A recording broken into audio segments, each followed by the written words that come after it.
Tales from the Half Moon Inn, Part 2. The banging on the wall had ended. My heart, however, switched from a calm, steady beat to a thunderous pounding. Can a 17-year-old have a heart attack? The fight or flight instinct screamed into action as my mind tried to process what had happened. The atmosphere of the room was thick, oppressive, and charged with fear. Bro, what the crap was that? Dan asked as he stood up from his chair. I. I don't know. Maybe the stories are all true, I shakily replied while I tightly grasped the chair that I was sitting on. Did that just happen?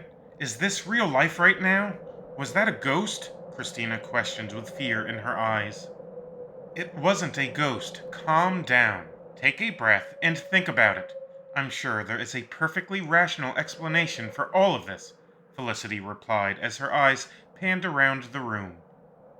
What was it then? Christina sincerely questioned. Maybe it was bad pipes.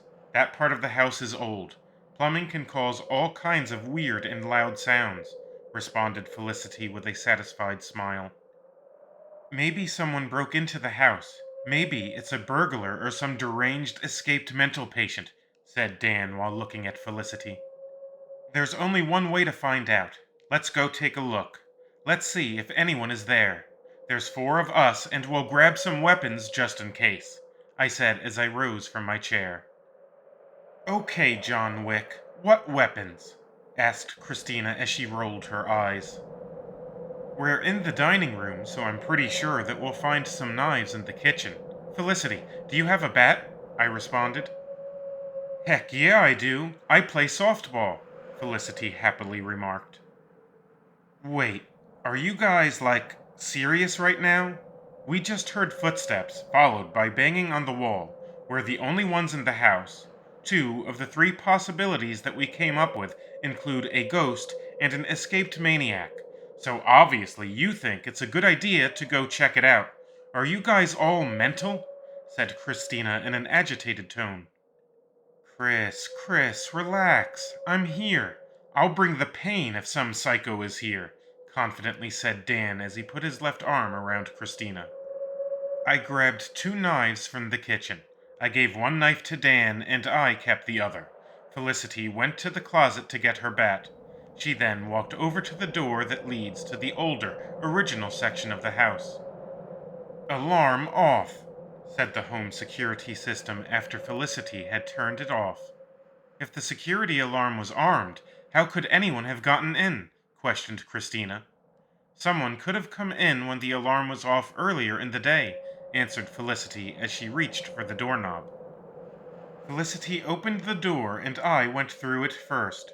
I reached for and found a light switch, but it didn't work. Darkness surrounded me. Using a voice command, I quickly turned on my phone's flashlight. As I shined the light around the room, I didn't see any intruder there. Felicity, why don't the lights work in this room? I asked as I continued to look around what seemed to be another kitchen. Oh yeah, sorry about that. We have to call an electrician to see what's wrong with the lighting over here, answered Felicity as she slowly walked behind me. Okay, the kitchen and dining room are clear, I announced as I walked towards another door. What room is behind this door? I asked Felicity while shining my flashlight on the doorknob. That's a living room and a staircase that leads upstairs to bedrooms and a bathroom, answered Felicity as she clung to the softball bat in her hands. Does anyone think it's weird that there are 2 kitchens that are literally right next to each other? Christina questioned as she firmly held Dan's hand. Yeah, what's up with that? Asked Dan as he directed his eyes towards Felicity. Don't look at me. I didn't design this place, Felicity responded. It's kind of like someone built a new kitchen in order to completely stay away from the original kitchen and the original house. It's almost as if someone was afraid of this house, I remarked as I opened the door to the living room.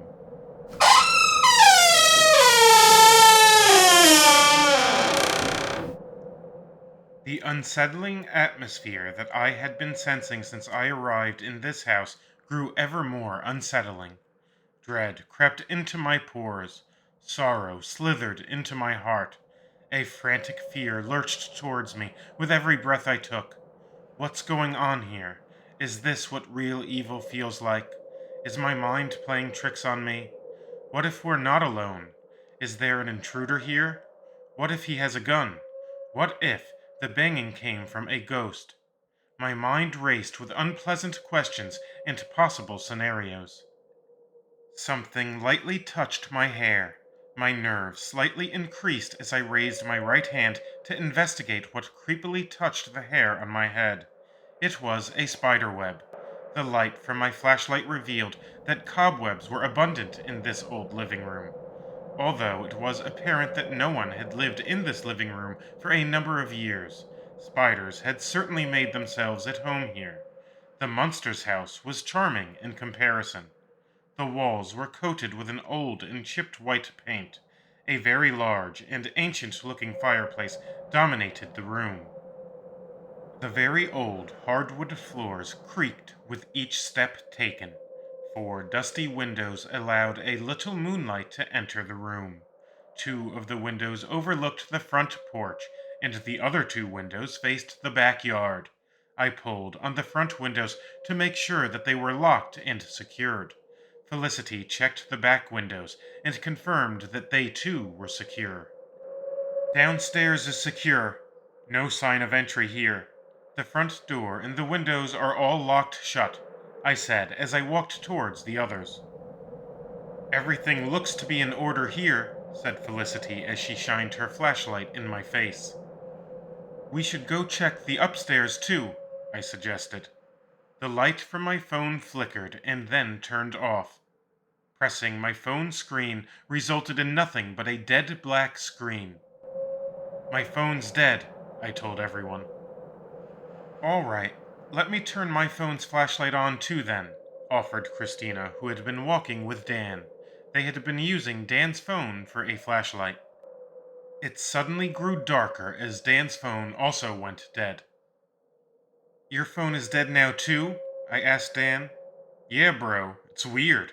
This thing's battery was at 90% when we were sitting at the dining room table. It shouldn't have died on me, said a frustrated Dan. Same here. My phone was at 94% before we left the dining room. I had charged it before I came over here, I explained. The ghost hunting shows on TV say that ghosts drain batteries. It's pretty common in all of the shows that I watch, added Christina as she tightened her grip on Dan's hand. What? Do they supposedly eat batteries or something? Or wait, maybe they're just low on electrolytes, joked Felicity. Haha, well, the thinking is that spirits use the energy from batteries to help them manifest or to interact with our physical plane, Christina gently explained as she rubbed her right ear. Is anyone else cold? I asked as I took a closer look at the fireplace. Yes, said Christina. Yeah, so what? Felicity questioned. I was just wondering. It was fairly warm today, and now I'm cold, I replied while placing the back of my hand on Felicity's left cheek. Your hand is cold, Felicity responded in a somewhat surprised tone.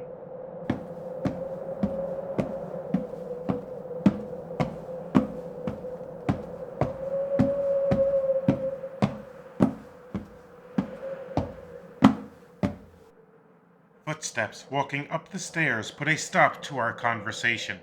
We were only a few feet from the stairs, and we hadn't seen anyone downstairs with us. We had already checked the kitchen, dining room, and the living room. Could someone have been in the house with us?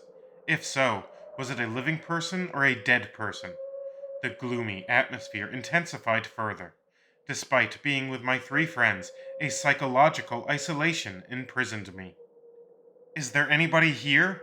Dan called out in a virile voice. No one answered back, at least not with a voice. The toilet upstairs flushed.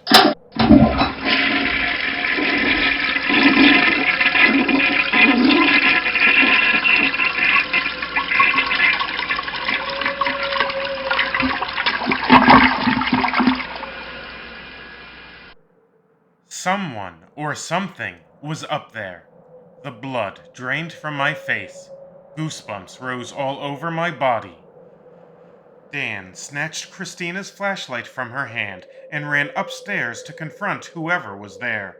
With Christina's flashlight in his right hand and a kitchen knife in his left hand, he moved with the intensity and agility of a defensive end in pursuit of the quarterback. Felicity, can I borrow? I began to ask when she handed me her flashlight before I could finish the sentence. I climbed up the stairs 2 steps at a time. Felicity's phone was in my left hand, and the knife was in my right. You good, bro? I asked Dan. Yeah, there's no one in this bathroom, replied Dan in a confused voice. Let's go check the rest of the rooms up here. You open each door as I shine the flashlight into the room, and then we'll do the same with the closet, I instructed Dan. Dan proceeded to open the first bedroom, and I immediately shined my light with my left hand while my right hand was ready with the kitchen knife. Although my heart and mind had been racing a few moments prior, they both calmed to a slow, cool state. An icy, cold focus took over. I had one objective: to clear and secure the room in front of me. Clear? Asked Dan. Clear, I replied. Room by room, we cleared the upstairs in this manner. Dan and I walked down the stairs and returned to Christina and Felicity. The girls were hugging each other as they waited in the darkness of the empty living room. I handed Felicity's phone back to her, as Dan likewise handed Christina's phone back to her. What did you find? Felicity asked nervously. Nothing, I calmly answered. But we heard footsteps, and then we heard a toilet flush, Christina said, as she tilted her head as if doing so would help her to better understand. I heard it too. We all heard it, but I promise you that there is no one in this house with us right now, Dan told Christina in a comforting voice.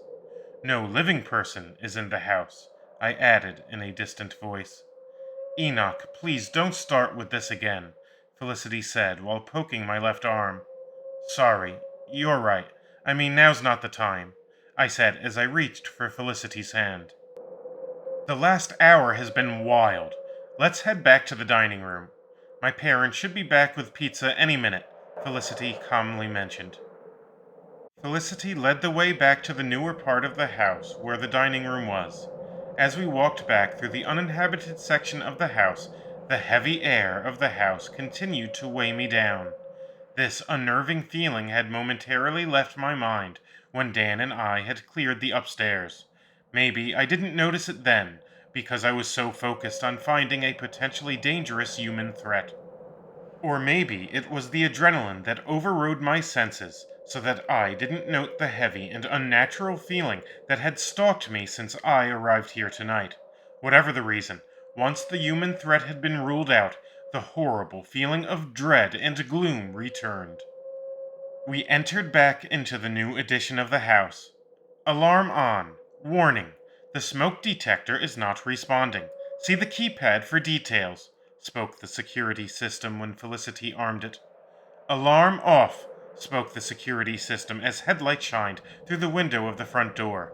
What now? An alien invasion? I said sarcastically. If it is an alien invasion, I just hope that they brought food, Dan replied with a smirk. Hun, you're always thinking with your stomach, Christina joked with a smile. Just remember that the quickest way to my heart is through my stomach, quipped Dan. Actually, the quickest way to the heart is through the rib cage, I added as I began to relax in the dining room chair. Or maybe, now hear me out, I know this is crazy, but it could be my parents coming home with a boatload of beauteous pizza, Felicity said with a twinkle in her eye. Everyone laughed for several minutes. It was much needed laughter. It was the kind of laughing fit that teenagers are sometimes prone to. This chuckle fest wasn't caused because our jokes were so great. No, this was a way for us to diffuse the tension and stress that we had all experienced over the past hour. It was a wave of calm relaxation that gleefully carried us away for several minutes. The mix of stress, anxiousness, excitement, and fear instantly transformed into calmness, giddiness, hilarity, and peace. The kitchen door opened as Felicity's parents finally arrived with the highly anticipated pizza. "Hello, Mr. and Mrs. Fairfield," we all said with warm excitement. "Hey guys, how is everyone tonight?" asked Felicity's mother. "Better now," quickly answered Christina. "That pizza smells delicious," Dan excitedly commented. "Dig in, everybody. We have a sausage pie, pepperoni pie, sausage and mushroom, and also a pizza supreme." We feasted upon the absolutely delicious pizza from the Pizza Emperor. I had 5 slices and Dan had 4 slices. Christina and Felicity each had 3 slices of pie. Our appetites had peaked in large part due to the mysterious adventure that we had just concluded. Mr. and Mrs. Fairfield satiated our hunger with this glorious spread of New York's finest pizza. I had told the Fairfields about the glory that is the Pizza Emperor. Knowing that the Fairfields had moved to the Hudson Valley from Charleston, South Carolina, I felt it my duty to introduce them to the best pizza that I had ever had. During dinner, we told Felicity's parents about our escapades while they were gone. They listened attentively to our explanation of the night's events, but they didn't seem to be alarmed after they learned that we didn't find any human intruders. They reasoned that we probably heard a combination of mice, wonky plumbing, and the furnace kicking on.